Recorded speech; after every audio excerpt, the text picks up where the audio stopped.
My mother whispered, "You're a mistake," right at the altar. She thought she was going to destroy me on my wedding day, but she didn't know I would grab the microphone and give a response that would leave 200 guests in absolute silence. But before I tell you what happened, subscribe to our channel now. For you, it might just be a click, but for us, it's the fuel we need to keep searching for and sharing incredible stories like this one. Have you subscribed yet? Thank you for being part of our community. Now, let me tell you how it all happened. The air in the bridal suite at the Peninsula Chicago was thick with the scent of white roses and nervous excitement, a heady mix that usually made my stomach flutter with anticipation. Today, however, it felt more like a cage, the perfume clinging to my throat, making it hard to swallow.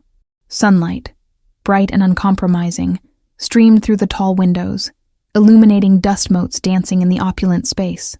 It was a perfect late September morning, the kind that promised crisp air and clear skies over Lake Michigan, a day tailor-made for a wedding. My wedding. I sat before the ornate vanity mirror, a vision in silk and lace, though I barely recognized the woman staring back.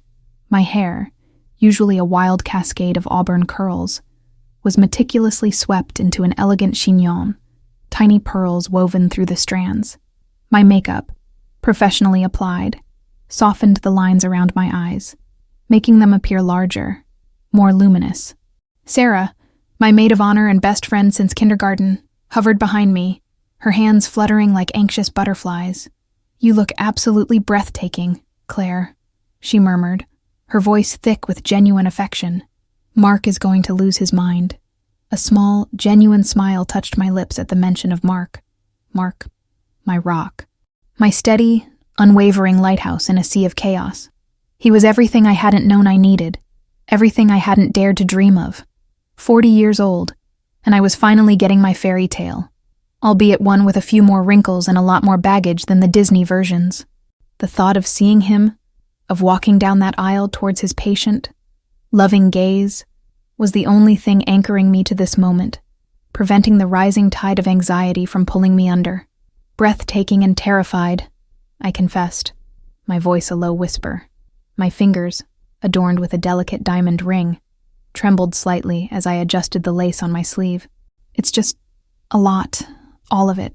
Sarah, sensing the shift in my mood, knelt beside me, her eyes meeting mine in the mirror. Her touch on my arm was warm, grounding. "It's normal to be nervous, honey. It's the biggest day of your life, but it's your day, and you deserve every single bit of happiness it brings." She was right, of course. I did deserve it. I had worked for it, fought for it, clawed my way through years of self-doubt and emotional wreckage to get here.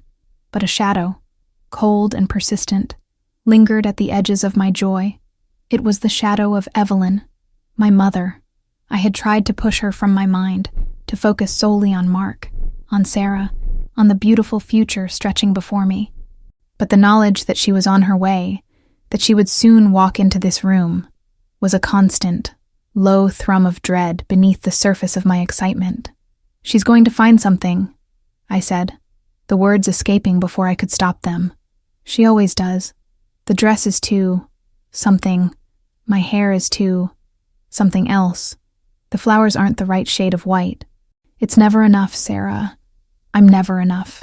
Sarah squeezed my arm, her expression a mixture of sympathy and fierce protectiveness. "Not today, Claire. Not on your wedding day. We won't let her. Today, you are more than enough. You are everything." Her words were a balm, but the knot in my stomach remained, tightening with each passing minute.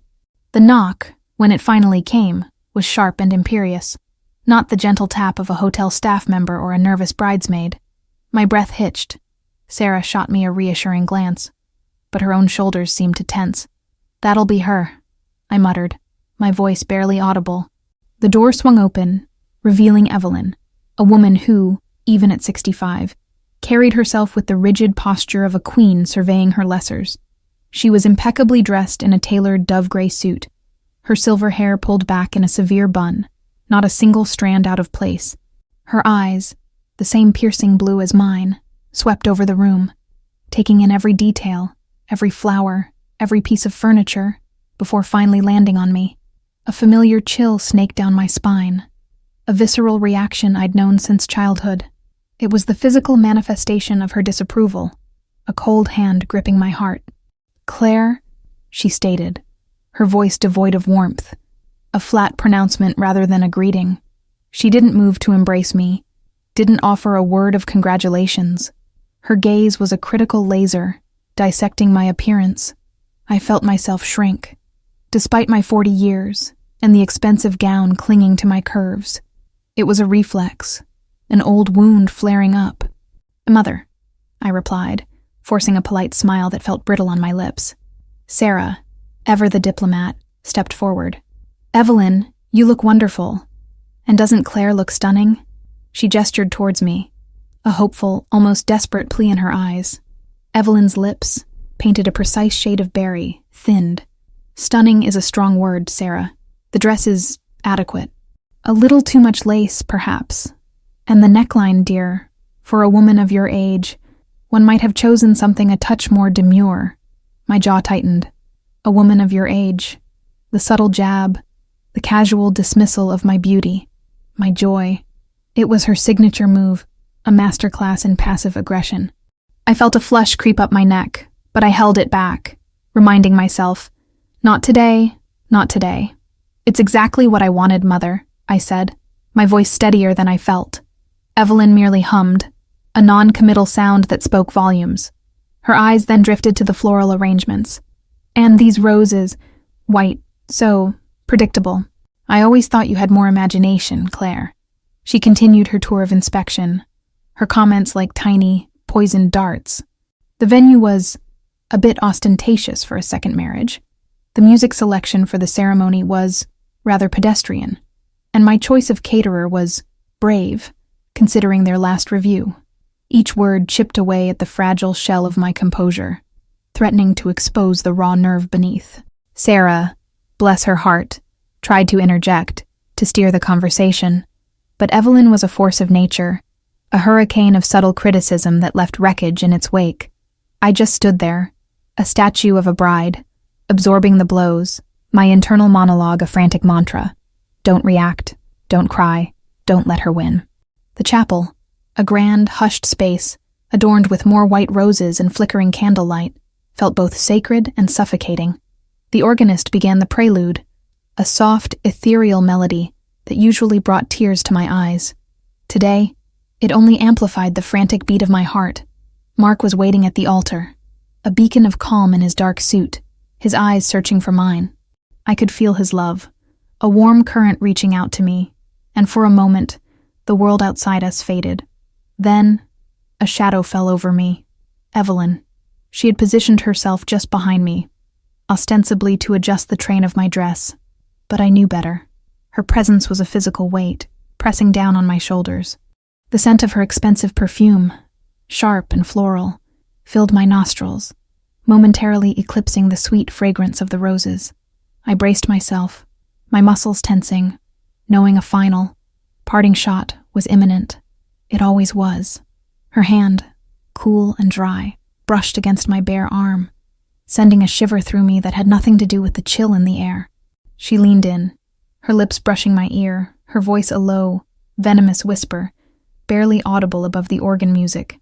"You know, Claire," she breathed, the words like shards of ice. "I look at you today, and I still can't shake the feeling. You've always been a mistake." The world tilted. The organ music became a distant, muffled roar. The flickering candlelight blurred into streaks of fire. Her words, so casually delivered, so utterly devastating, slammed into me with the force of a physical blow. A mistake. Not a disappointment, not a failure, but a fundamental error in judgment, a flaw in the very fabric of my existence.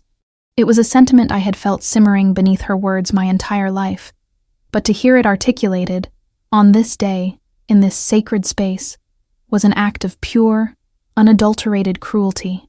A wave of nausea washed over me, making my head spin. My ears began to ring, a high-pitched whine that drowned out everything else. I felt a familiar weakness in my knees, the old urge to crumble, to retreat into myself, to disappear. But then, something shifted. A spark, hot and defiant, ignited deep within my chest. 40 years of trying to be enough, of seeking her approval, of enduring her barbs, flashed before my eyes. 40 years of being told, implicitly and explicitly, that I was less than. And for what? To be called a mistake on the happiest day of my life? No, not this time. The weakness receded, replaced by a cold, clear resolve. The tears that threatened to spill were pushed back, replaced by a steely glint in my eyes. I would not let her break me. Not today. Not ever again. The decision, swift and absolute, solidified in my mind. I would not crumble. I would not cry. I would not let her have the satisfaction. Instead, I would do what no one, least of all her, would ever expect. The echo of her words, "You've always been a mistake," reverberated through me, a chilling refrain that instantly unlocked a floodgate of memories. It wasn't just the shock of the present moment. It was the culmination of a lifetime of subtle slights and overt rejections, each one a brick in the crumbling foundation of my self-worth. My mother's voice, cold and dismissive, had been the soundtrack to my childhood, a constant reminder that I was somehow inherently flawed, never quite measuring up to her unspoken, impossible standards. My gaze drifted past the expectant faces in the pews, past the stained glass windows depicting scenes of biblical joy, and landed on Markin, still waiting patiently at the altar. His smile was gentle, his eyes full of unwavering love. He saw me, truly saw me, in a way my mother never had. And in that moment, the pain of her words sharpened into a fierce determination. This wasn't just about me anymore. It was about protecting the love I had found, the future I was building, from the corrosive influence of her lifelong disdain. The smell of crayons and construction paper still brings a faint wave of nausea. I was 7, a gangly child with a mop of unruly auburn hair and a boundless imagination. My masterpiece, a vibrant, chaotic drawing of our family home, complete with a purple sky and a green dog, was clutched proudly in my small hand. It was for the school art fair, and Mrs. Henderson had praised it, saying it showed real spirit. I couldn't wait to show Mama. I burst through the back door, the screen door slamming behind me, my heart thrumming with excitement. Mama was in the kitchen, meticulously arranging gladioli in a crystal vase, her back ramrod straight. "Mama, look." I held up the drawing, my eyes wide with hope. She turned slowly, her gaze sweeping over the colorful paper. Her lips, usually a thin line, tightened further. "Claire, what is this mess?" she asked, her voice flat, devoid of the warmth I craved. My smile faltered. "It's our house, and that's Sparky. But he's green because he's magic," I explained, my voice losing some of its earlier confidence. She took the drawing, holding it at arm's length as if it might contaminate her. "Magic? Claire, dogs are not green, and houses are not purple. This is unrealistic and messy. You need to learn to be more precise, more orderly." She handed it back, her fingers barely touching mine, then turned back to her flowers. "Perhaps art isn't your forte, dear. Why don't you try something more practical?" The words, delivered with such casual indifference, felt like a physical blow. The vibrant colors of my drawing suddenly seemed garish, wrong. The real spirit Mrs. Henderson had praised felt like a childish delusion. I crumpled the paper in my hand, the sharp edges digging into my palm, and ran to my room, the shame burning a hot path up my cheeks. From that day on, my crayons stayed in their box, and my imagination, once so vivid, began to dim, replaced by a quiet, persistent whisper. "You're not good enough. You're always doing it wrong." The year was 1996, and the senior prom was the talk of Lincoln Park High. I was 16, awkward and self-conscious, but for one night, I felt a flicker of confidence. My best friend, Sarah, had helped me pick out a shimmering emerald green dress that, for once, made me feel beautiful. My date, a sweet, slightly nerdy boy named David, had even brought me a corsage. I felt a giddy excitement, a sense of belonging I rarely experienced. "You look presentable," Mama said, her eyes scanning me from head to toe as I descended the stairs. It wasn't a compliment, not really. It was a grudging acknowledgement, laced with her usual critique. Though that color is rather bold for your complexion, and that hemline, Claire. Are you sure it's appropriate? It seems rather short. My shoulders slumped. The dress, which had felt so elegant moments before, now felt cheap and revealing. Later that night, after David had dropped me off, Mama was waiting up. So, how was your little outing? She asked, her tone implying it was anything but. It was fun, Mama, I said, trying to sound enthusiastic. David was really sweet, she scoffed. David? The one with the glasses and the perpetually stained shirts. Claire, you could do so much better. You need to aim higher. You're not exactly a beauty queen, so you need to compensate with better choices. The word stung, a familiar ache in my chest. Not a beauty queen. It was true. I wasn't. But to hear it from her, to have her dismiss my happiness, my budding romance, with such casual cruelty, was devastating. I retreated to my room, peeling off the emerald dress that now felt like a costume, the joy of the evening evaporating like mist. I stared at my reflection, searching for the flaws she saw, the imperfections that made me unworthy of a better choice. That night, I learned that even when I tried my hardest, even when I felt a fleeting moment of happiness, her words could always find a way to diminish it, to remind me of my inherent inadequacy. The aroma of roasted chicken and rosemary usually filled our small Chicago apartment with warmth, but tonight, it was overshadowed by a palpable tension. Mark and I had spent weeks planning this dinner, this moment. We were finally going to tell Mama that we were engaged. I had rehearsed the words 100 times, imagining her surprise, her joy, her embrace. Mark, ever the optimist, had even bought a bottle of expensive champagne. Mama, Mark and I have some wonderful news, I began, my voice trembling slightly with a mixture of excitement and apprehension. Mark reached across the table and squeezed my hand, his silent support a comforting anchor. I held up my left hand, the diamond sparkling under the dining room lights. We're getting married. Evelyn's fork, halfway to her mouth, paused. Her eyes, usually so sharp, seemed to glaze over for a moment, then narrowed. She looked at the ring, then at Mark, then back at me. A slow, almost imperceptible smile touched her lips, but it held no warmth. Married, she repeated, the word flat, devoid of any genuine emotion. Well, that's certainly a development. She took a sip of her wine, her gaze still fixed on me. Are you sure, Claire? Mark is a nice man, I suppose, but he's a teacher, and he's been divorced, hasn't he? And you're not exactly a spring chicken yourself. One might say you're lucky he's willing to take you on. The air in the room grew heavy, thick with unspoken disappointment.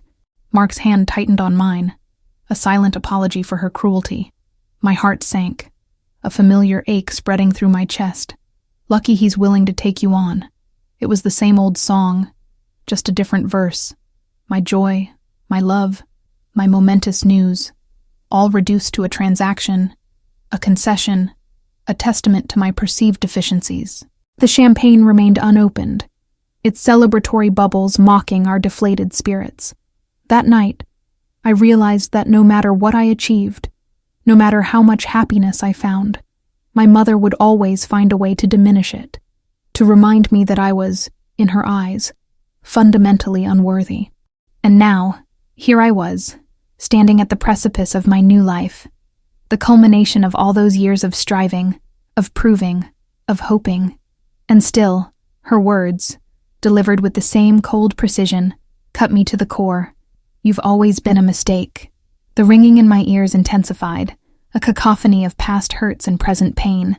The shame, the inadequacy, the humiliation, they all swirled around me, threatening to engulf me. But this time, something was different. The memories, instead of crushing me, fueled a quiet rage. The little girl who crumpled her drawing, the teenager who felt ugly and unworthy, the woman whose engagement was met with disdain, they all stood with me now, their collective pain hardening into an unshakable resolve. This wasn't just about a wedding anymore.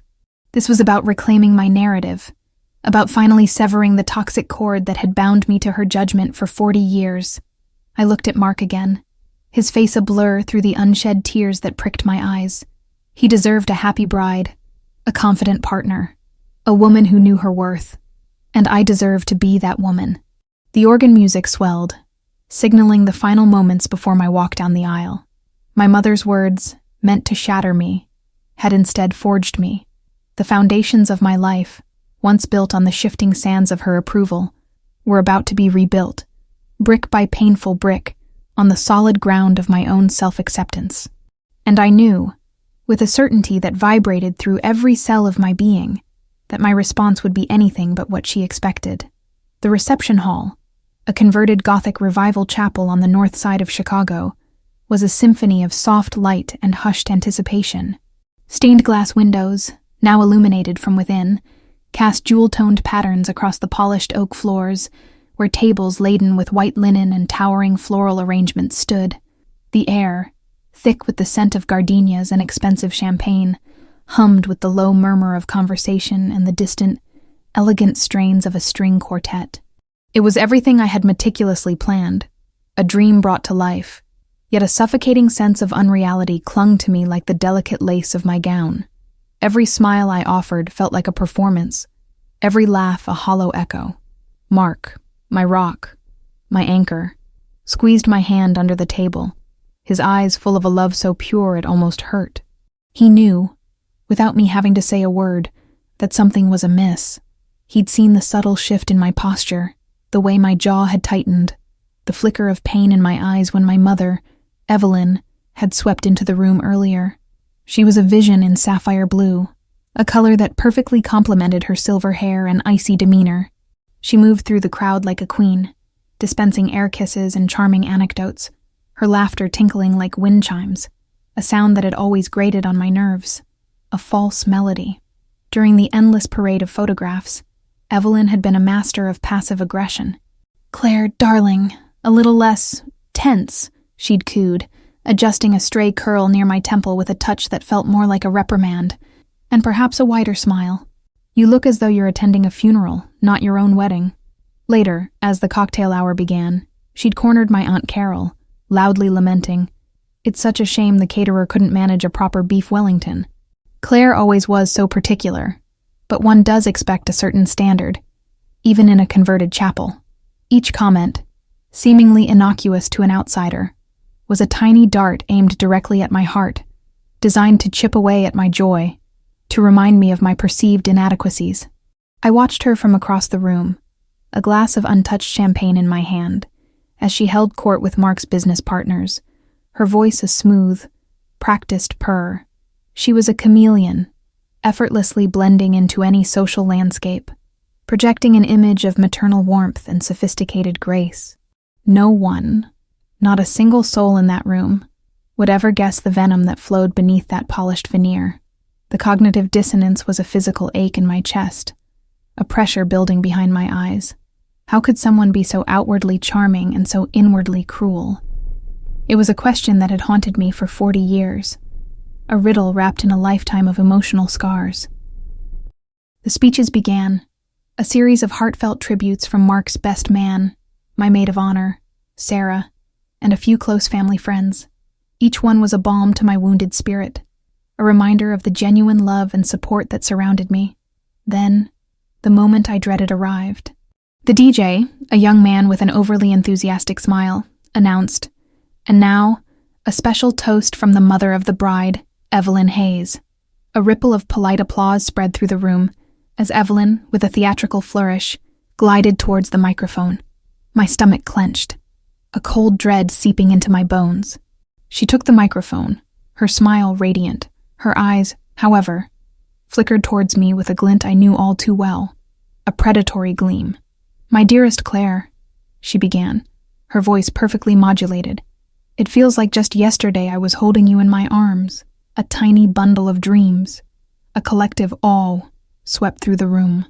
"And now look at you, a beautiful bride, embarking on this wonderful journey with Mark." She paused, letting the sentiment hang in the air. "It's true, Claire has always been a challenge, a free spirit, you might say. always marching to the beat of her own drum, often to the dismay of those who tried to guide her. The subtle dig, the veiled criticism, was a familiar sting. She continued, "We always wanted the best for Claire, of course. To see her settled, happy.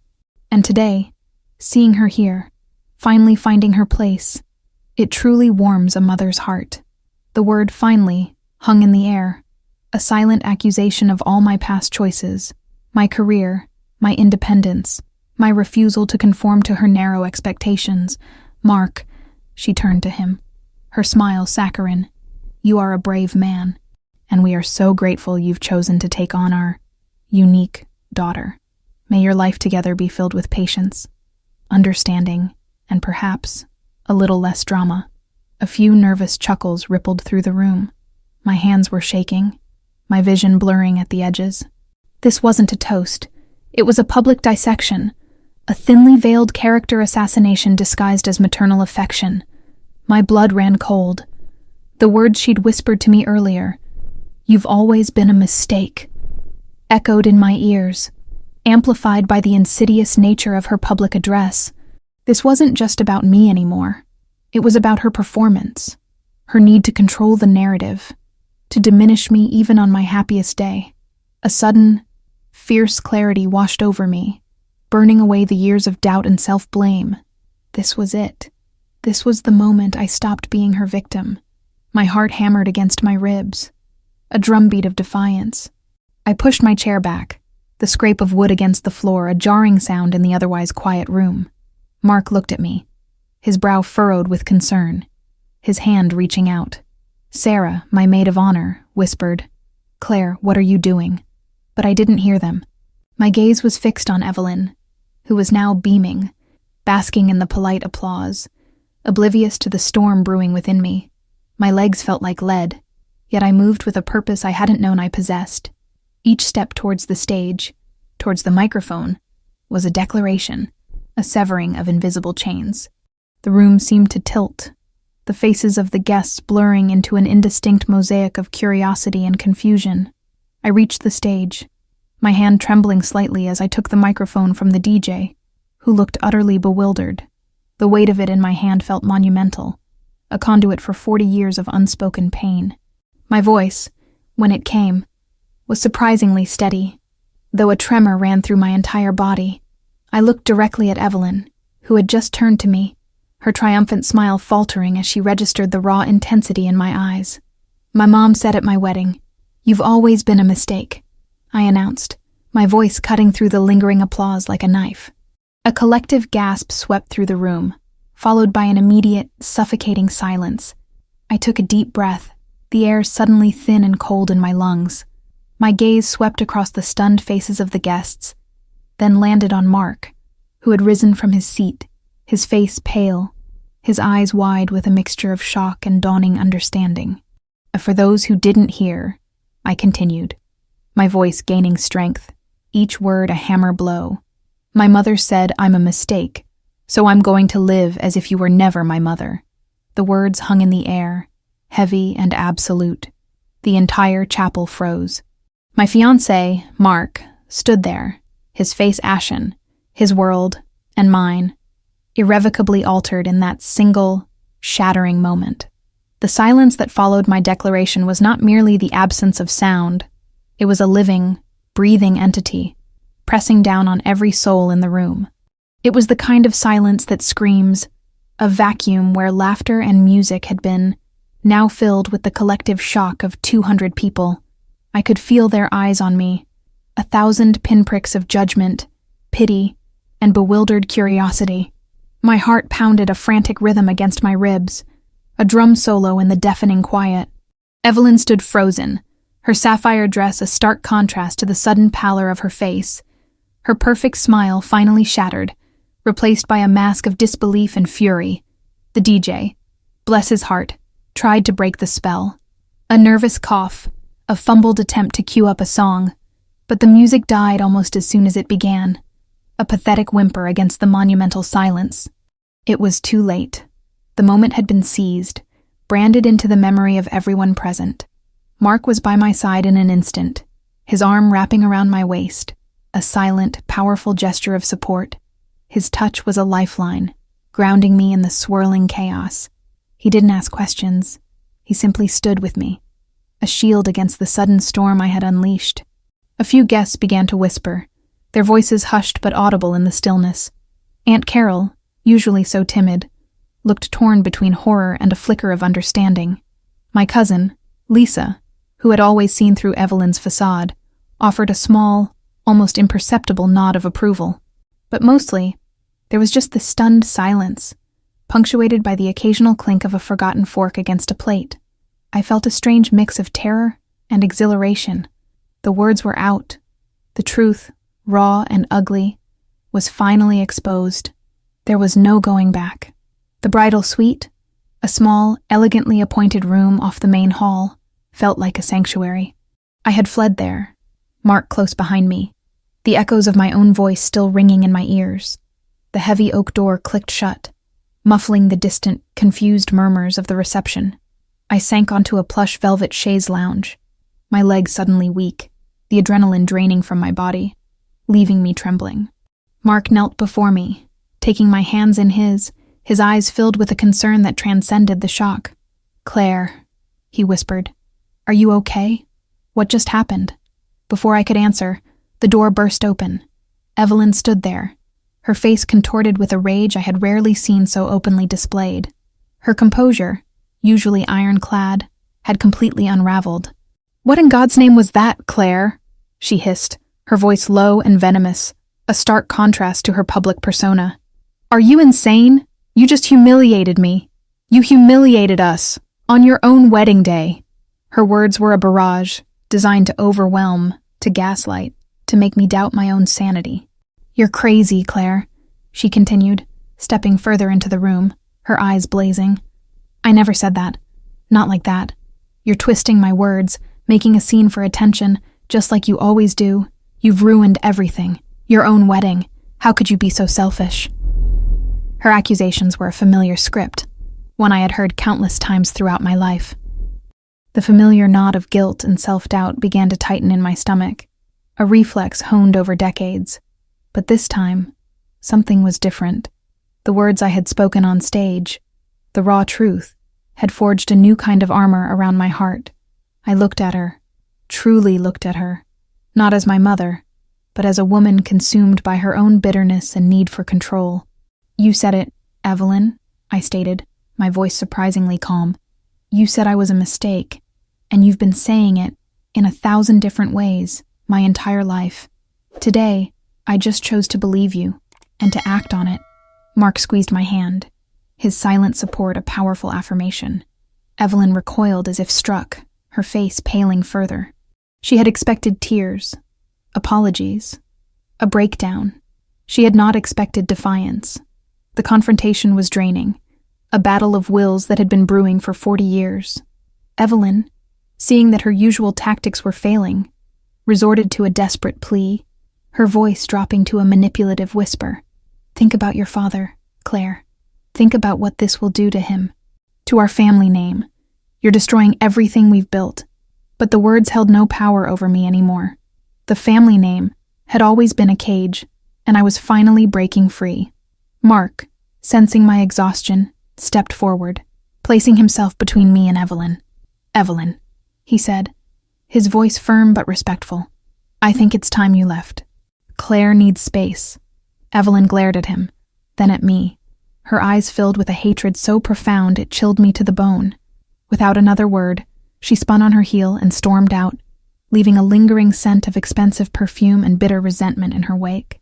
The silence she left behind was a welcome relief, a quiet that promised a new beginning. "We can't stay here, can we?" I whispered to Mark, looking around the beautiful, now tainted, bridal suite. The dream wedding, the perfect day, had imploded, but in its ashes, something new, something stronger, was beginning to emerge. Mark nodded, his eyes full of understanding. "No," he said, "we can't, but we can start our marriage somewhere else. Anywhere else." His words were a promise, a testament to his unwavering love and acceptance. Leaving our own wedding reception felt surreal, like walking out of a movie in the middle of the climax. The guests were still there, A sea of confused faces, some whispering, some staring openly. Sarah, my maid of honor, rushed towards us, her eyes wide.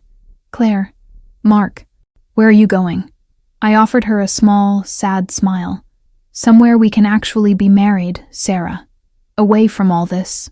She understood, her eyes softening with sympathy. We slipped out a side door, past the caterers who looked as bewildered as the guests. The cool Chicago night air hit my face, a refreshing shock after the suffocating heat of the chapel. Mark had arranged for a car to take us to a small, secluded hotel he'd booked for our first night. As the car pulled away, I looked back at the illuminated chapel, a beautiful facade hiding so much pain.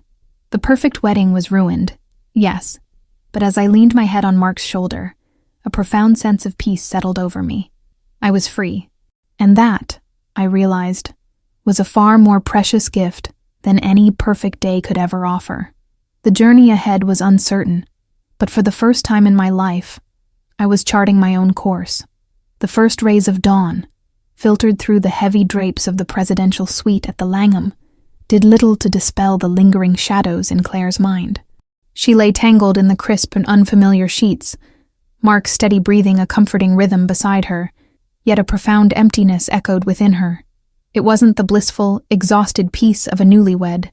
It was the hollow ache of an emotional hangover, a raw, exposed nerve where her heart used to be.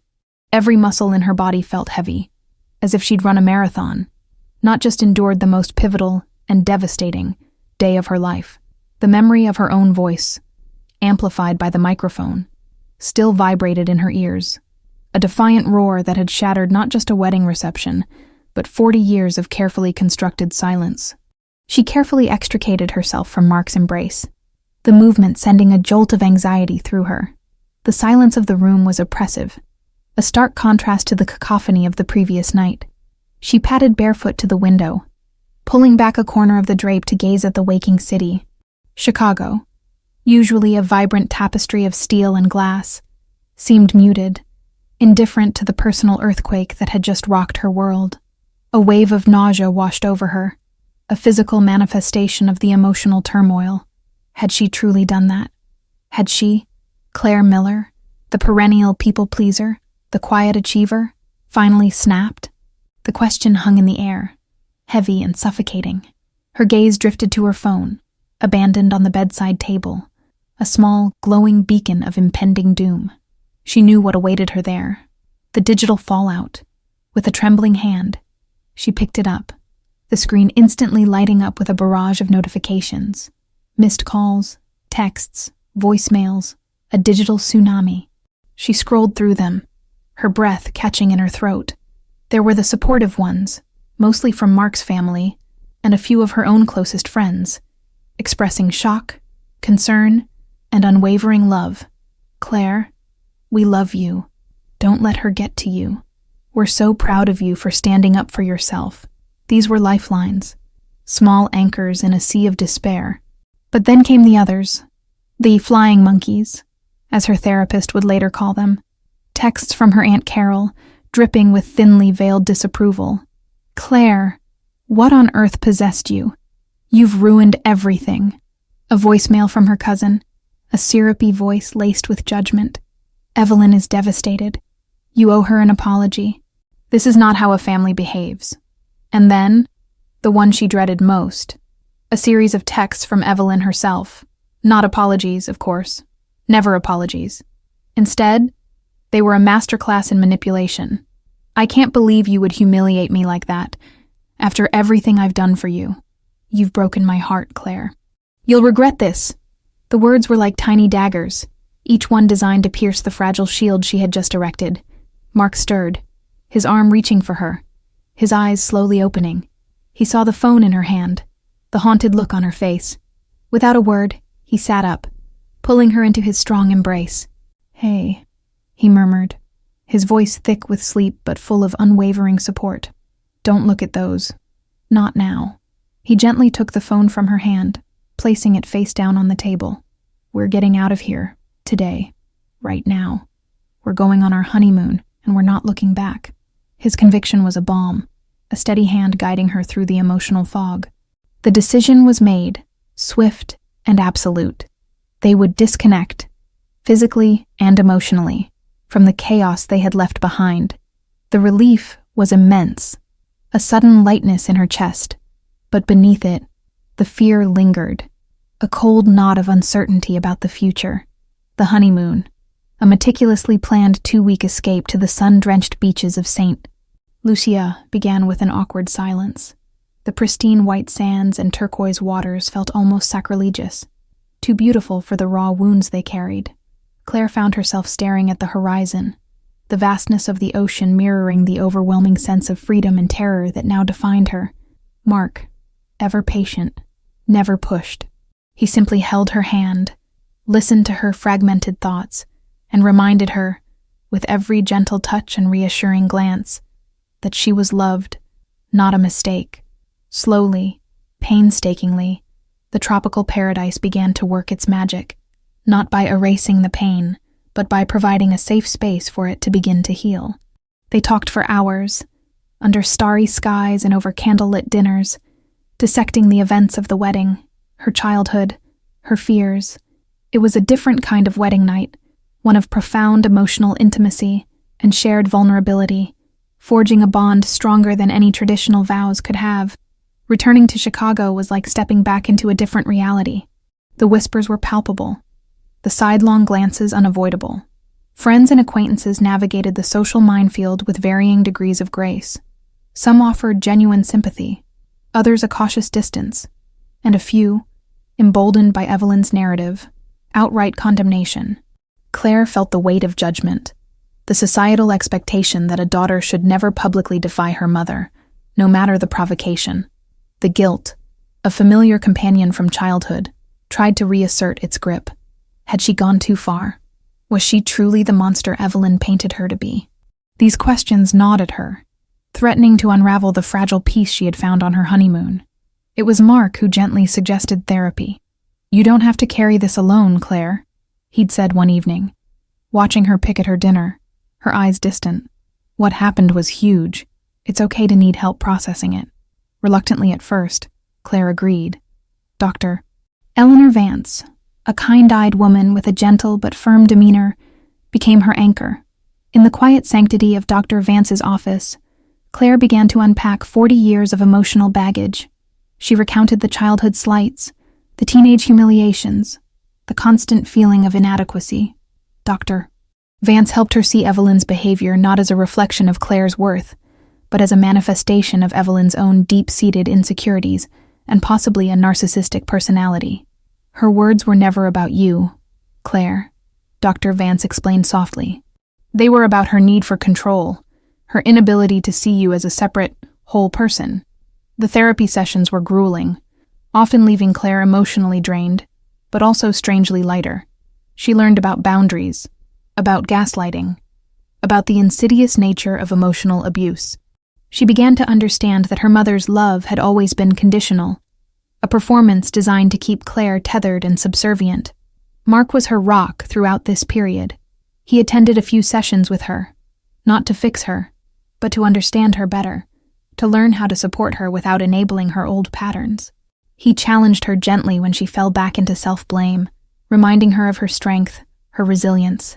"You're not a mistake, Claire," he'd say, holding her close. "You're the bravest woman I know, and you're finally choosing yourself." The first year of their marriage was not a fairy tale, but a testament to their commitment, a crucible in which their love was forged into something unbreakable. A year had passed since the wedding, a year of quiet rebuilding, of painful introspection, and of profound growth. Claire had found a new rhythm, a new sense of self. She had even started a small online business, turning her lifelong passion for vintage jewelry into a thriving venture, something Evelyn had always dismissed as a frivolous hobby. The wedding incident had faded from the forefront of daily conversation, replaced by the mundane joys and challenges of married life. Then, the email arrived. It was from Evelyn, of course, a carefully crafted message, devoid of any direct apology, but laced with a familiar, manipulative undertone. "Claire, I know it's been a long time, and I've been doing a lot of thinking. Life is too short for this estrangement. I'd like to meet, just for coffee. No drama, just a chance to talk, for old time's sake. A cold knot formed in Claire's stomach. The old fear, the old yearning for maternal approval, flickered to life, a ghost from her past. She showed the email to Mark, her hand trembling slightly. "She wants to meet," she whispered, the words tasting like ash. Mark read it, his jaw tightening. "It's your call, honey," he said, his voice gentle but firm. "But remember everything you've learned. Set your boundaries. Protect your peace." Claire also discussed it with Dr. Vance, who advised her, "If you choose to go, Claire, go with a clear purpose, not to seek her approval, but to solidify your own boundaries. You are not going to heal her. You are going to protect yourself." The decision weighed heavily on her, but a new strength, forged in the fires of therapy and self-discovery, began to assert itself. She would go, not for Evelyn, but for herself, to close this chapter, definitively. She chose the location, a bustling, upscale coffee shop in Lincoln Park, far from her old neighborhood, a place where she felt anonymous and empowered.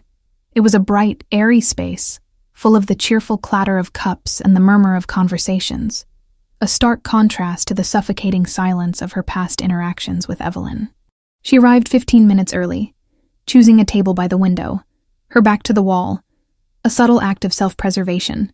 She wore a tailored blazer, a symbol of her new professional confidence, and her hair was pulled back in a sleek, no-nonsense ponytail.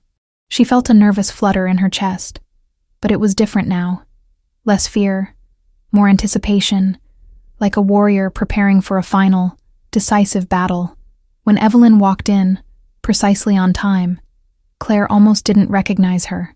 Her mother looked older, frailer, her usually impeccable blonde hair slightly disheveled, her eyes holding a theatrical sadness. She was playing the part of the wronged, heartbroken mother to perfection. She spotted Claire, a small, sad smile gracing her lips, and made her way to the table. "Claire, darling," she said, her voice a soft, mournful whisper, as if they were meeting at a funeral. "Thank you for coming. I wasn't sure you would." She sat down, her gaze sweeping over Claire, a familiar critical glint in her eyes. Even through the veneer of sorrow, Evelyn began her performance immediately. "It's been such a difficult year, Claire, for both of us. I've missed you terribly." She reached across the table, her hand hovering, as if expecting Claire to take it. Claire kept her hands clasped in her lap, her expression neutral. "I've been well, Evelyn," she replied, her voice calm, steady, devoid of the emotional tremor Evelyn usually elicited. Evelyn's eyes narrowed almost imperceptibly, a flicker of annoyance beneath the facade. "Well, I certainly haven't," she sighed dramatically. "After what happened, the humiliation, I've barely left the house. People talk, you know. They say terrible things." She paused, expecting Claire to offer sympathy, to apologize. But Claire didn't.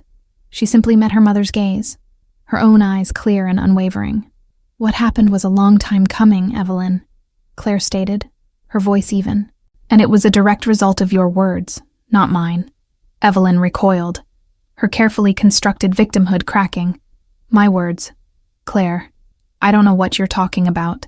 I was simply trying to give a mother's toast. You've always been so sensitive, so dramatic. The gaslighting, the minimization, the blame shifting. It was all there, the familiar dance she'd performed for decades. But this time, Claire wasn't dancing. She was standing still, rooted in her truth. "No, Evelyn," Claire said, her voice gaining a quiet power. "You told me I was a mistake, at my own wedding, in front of everyone." She watched her mother's face, seeing the fleeting panic, the attempt to conjure a new lie. "You've told me that, or variations of it, my entire life. You've chipped away at my self-worth, dismissed my achievements, and made me feel like I was never enough. But that day, I decided I was done. I decided I was enough, just as I am." Evelyn's face hardened, the mask of frailty falling away to reveal the familiar, cold anger. "You think you're so perfect, don't you? You think you're better than me," she spat, her voice rising slightly. "You're just like your father, always so self-righteous." Claire took a deep breath, the scent of roasted coffee beans filling her lungs. This was it, the final act. No, Evelyn, I don't think I'm perfect, but I know I'm not a mistake. I am happy. I have a wonderful husband, a life I've built with love and respect, and a business that brings me joy. And I don't need you to validate any of it. She paused, letting the words hang in the air, heavy with finality. I don't need your approval, your criticism, or your conditional love anymore. I am choosing to live my life free from your toxicity. She stood up, pushing her chair back gently. Evelyn stared at her, her mouth slightly agape, a flicker of genuine shock in her eyes, the shock of losing control, perhaps for the first time. Goodbye, Evelyn, Claire said, her voice soft but resolute. I wish you peace. And then she turned and walked away, leaving her mother stunned and alone at the table. The feeling was not triumph, but a profound, liberating sense of peace. The chains, finally, were broken. 3 years later, the scent of freshly baked bread mingled with the sweet aroma of baby powder in Claire's sun-drenched kitchen. A tiny hand, chubby and perfect, reached out from the high chair, grasping for a piece of toast. Careful, Leo, Claire chuckled, gently guiding his hand. Her son, Leo Mark, was a whirlwind of joyful energy, his bright blue eyes, so like Mark's, sparkling with curiosity. Claire, now 43, radiated a quiet confidence, a deep-seated contentment that had been unimaginable just a few years prior. Her vintage jewelry business, Heirloom and Heart, had flourished, allowing her the flexibility to work from her home studio, a space filled with the delicate gleam of antique silver and the soft glow of pearls. Her life was a testament to the power of choosing oneself. The wedding, once a symbol of public humiliation, had transformed into the true beginning of her life, a demarcation line between the woman she was expected to be and the woman she chose to become. She had built her own family, not just with Mark and Leo, but with a circle of friends who had stood by her, a chosen tribe bound by genuine affection and mutual respect. Holidays were now filled with laughter and warmth, celebrated with Mark's boisterous, loving family, a stark contrast to the strained, silent gatherings of her past. There were no more flying monkeys, no more guilt-tripping emails. Evelyn had tried once or twice more, but Claire's boundaries were now impenetrable, her responses polite but firm, offering no foothold for manipulation. Eventually, the attempts ceased. One evening, as Mark read a bedtime story to Leo, Claire sat on the porch swing, gazing at the twilight sky. The air was cool, carrying the distant hum of the city, a comforting lullaby. She thought about the journey, the pain, the courage it had taken to speak her truth. It hadn't been easy. There had been moments of doubt, of loneliness, of wondering if she had made the right choice. But every time she looked at Mark, at Leo, at the thriving business she had built from scratch, she knew, with absolute certainty, that she had. Her life was rich, full, and authentic. The moral lesson, she realized, wasn't about revenge or even about winning. It was about liberation. It was about understanding that blood doesn't always make a family, and that true love and belonging are found not in obligation, but in acceptance, respect, and unwavering support. She had learned that the greatest act of love she could perform was to love herself, fiercely and unconditionally. Claire smiled, a genuine, radiant smile that reached her eyes. She was not a mistake. She was a masterpiece in progress, a woman who had dared to rewrite her own story, and in doing so, had finally found her happily ever after. E você? O que faria no lugar da Claire? Teria a coragem de pegar aquele microfone? Conta pra gente aqui nos comentários. Nós adoramos ler e responder o que vocês escrevem. Se você gostou dessa história, aproveita e já se inscreve no canal para não perder nenhuma emoção.